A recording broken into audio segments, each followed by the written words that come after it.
Right, let's head into the papers now. The headlines across the newspapers are screaming for attention. So let's see what the issues are this morning. I'll take some, and then Kemi will also continue with some, and as we spread them. We'll begin with the Leadership newspaper.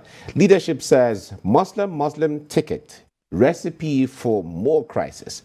Northern Christians warn. This is what the Leadership newspaper has. And it says, the next one is First News, and it says, Muslim ticket, why we won't campaign for Tinubu. Northern APC Christian leaders are saying this. Say his decision on his running mate is crass insensitivity.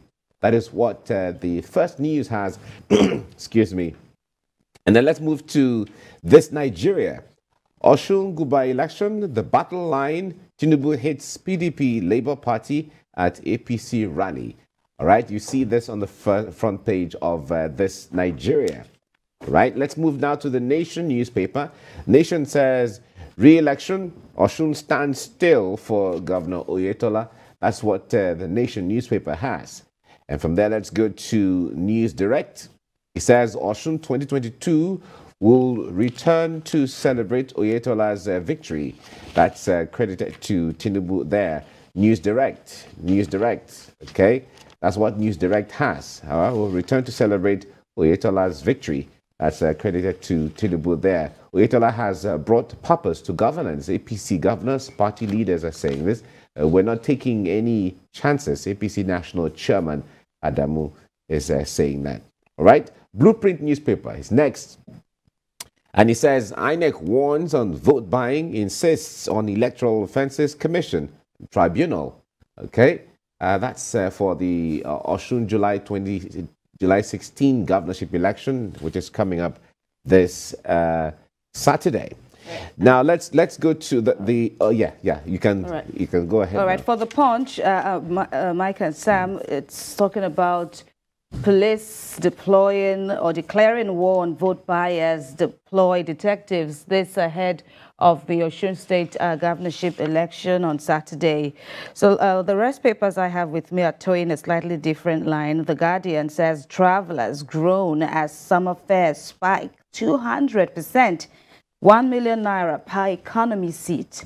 That's for the Guardian. National economy is next. Manufacturers intensify harnessing raw materials locally as forex crunch worsens. Business Day is next. Telcos risk losing revenue on planned airtime price hike. And finally, with me, Daily Trust. It says how Nigeria borrowed 225 trillion naira in 20 years. That's for Daily Trust. Mike. Now let's get to the international scene and let's go to Dubai now. The National, he says a UN extends cross-border aid to Syria by 6 months. That's what the National is saying. And if we move to Saudi Arabia, where the Saudi Gazette is coming out from, it says Crown Prince launches second phase of historical mosques renovation project. Some of the mosques, in fact, many of the mosques in Saudi Arabia, the sites are amazing, really amazing. Tourist sites of all standards across the world is really amazing. It's really fine. And I think the Crown Prince understands what these things stand for. So the aesthetics have to be renewed every time for, because tourists are always pouring in all over the world. All right. Now, the issues on the papers, of course, we touched a little bit on on some of when we introduced. Now, this debate on the Muslim ticket and all of that, you see the reaction from the papers. Northern Christian leaders are warning and are saying that they will not campaign for Tinubu for that sake, and it expresses how unhappy they are with the Muslim ticket, because the expectation was that initially was that it was going to be balanced based on the Christian Muslim balance in that way. So they had that expectation. But in politics, it is said that anything can happen. Absolutely. And moreover, when politicians are looking at winning, you're looking at the numbers, you're looking at the data, you're looking at the statistics, you're looking at the reality on ground. Yeah. These are some of the things. They are looking at the numbers, and the APC is saying, we have the numbers. You have the noise, we have the numbers. That's what the APC is saying. And if the Christian leader says they are not going to, Khan in the North said they are not going to campaign for the APC ticket, it is not their jobs to campaign. It's their jobs to win souls to Christ, for goodness sake. Jesus himself said, he said, my kingdom is not of this world. If my kingdom were of this world, then would my servants fight. But my kingdom is not from hence. They should pay attention to teaching their folks not to steal, not to be dishonest, not to lie, and all the sins that have been stated in the Bible. That is their job. Their job is not to become interlopers in politics, because they have become political. Leave it. Leave it to the people to decide who they want. And don't make it a church Muslim fight. The North itself is fraught enough with the crisis of Boko Haram and bandits kidnapping pastors and so on. And for pastors in the North to think that it is now their duty to start focusing on going into the campaign arena to say this is the party we support or not, it is not their duty. It is not in the scriptures. Although on the first news, the statements here were credited to APC Christian leaders who are, or APC members who are Christians, the leaders of. That's a different one. The APC, some Christians in APC who are in the North. Some of them who are saying so. We don't know how many of them, because we have to be careful. Right. Those who are saying so. We are talking about people like former SGF, Babashir Lawal. He gave a statement.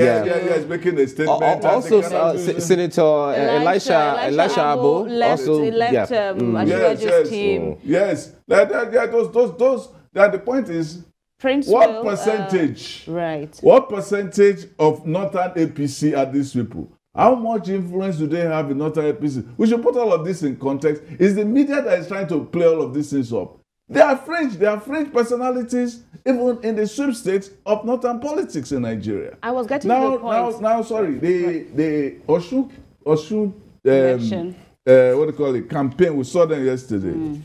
The governors from the North were all there. Most of them all represented. Nasra was represented. Ibrifai was there. Masari was there. Bagudu was there. Zulu was there. Shetima, of course, was there. And so there's so many. They have. These are the generals of the battlefield in the North. So while some of these noise makers are hitting the rooftop, they should forget that it is the street that is important, not the megaphone of the minorities in the North that is important. It is the northern street that is important. And the northern street, I've not been asked by these people, where do you stand in this matter? And then they've gone to the personality of Shetima, saying that he sponsored Boko Haram. And then there's some news stories. You give me a few seconds to look at them. Some news stories that show that these are all trumped up stories. There was a news story on channels. It says ISWAP claims responsibility for attack on Governor Shetima's convoy. That was February 14, 2019. In a new video, Shekau, who is now dead, the leader of Boko Haram, threatens Shetima, Zulu, Mongono, Bukati, and Dalong. Daily Nigerian, August 9, 2020. Fighting Boko Haram, Shetima alone funds 20,000 civilian JTF for 6 years. Daily Trust, January 6, 2019. Shetima Mons confirms 3 killed in convoy attack. Channels TV, February 14, 2019. Report, 60 killed, 100 abducted in attack on Borno governor's convoy. Cable, 2019. Attacks, Borno attacks. Shetima meets civilian JTF announcing welfare package for mourners. And there are so many stories like that. And if it's the one sponsoring them, why are they coming after him? Why would they come up with a JTF? When he was governor, Boko Haram was a few miles within the State House. Within the State House. And he still stood there, urging his people to stand still, to fight, and to maintain their courage. And while you're on this topic, it even brings me to the earlier soundbite we brought up, a 2017 when I interviewed him. Video recording, yes, in the interview you had with him. In 2017, yeah. Interesting for me that he could talk about fairness, justice, inclusiveness. And what he did, you know, to encourage, that's my word now, to encourage the Christian folk who were at the brunt of the Boko Haram terrorists. And interesting that that conversation also is relevant. Even now, it resonates now. And also a quick point too, that Asiwaju Tinubu alluded to the fact that his decision to go with Kashim Shettima also came with widespread consultations. And he's mindful of the debate, of the questions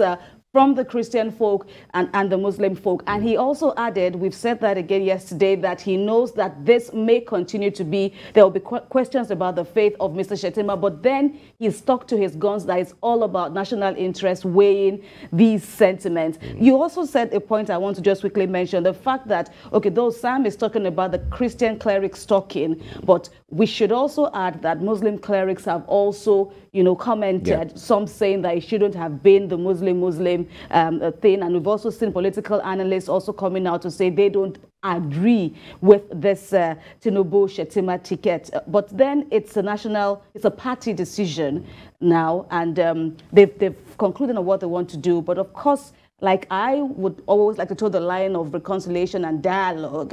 I think there's still room now to sway people on the other side, you know, to see reason from their side. Everything boils down back to understanding. The issue there is that the people we're talking about are not from space. They're not aliens. They're all Nigerians. You know, they're all Nigerians.